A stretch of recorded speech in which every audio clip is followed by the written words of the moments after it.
یو ځای کې واده وکړه، یو ځای کې واده نو هغه په سالن په تقسیمولو باندې هلینو هغه واده والا کور داسې یو کس کینو چې هغه ډېر زیات په سالن ورکولو کې سخت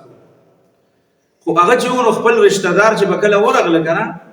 هغې له به سالن ورکو الو او غوښه نو چې کله به ورله سالن ورکو نو هغه سالن چې به ورته کله واچو که نه نو خپلوان خو یې ټول پېژندله نو هغې کې به ورته درې څلور غوښې واچولې او یو الود به پکې ورته واچولو او چې کله به ناشنا کس ورغی نه به یې پېژنده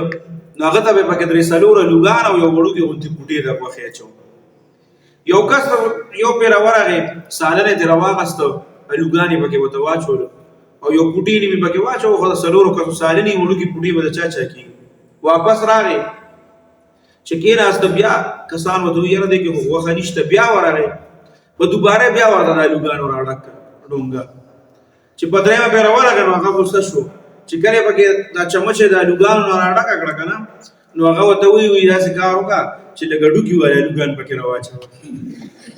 ډوکي والا الوګان پکې راواچوه تا خو مونږ به دې نورو باندې زړه څښاږه خو چې راځو اوس الوګان راته راچې هغه غریب یم په دې مجبوره کړه چې ورته وایي چې دا ډوکي والا الو پکې راواچوه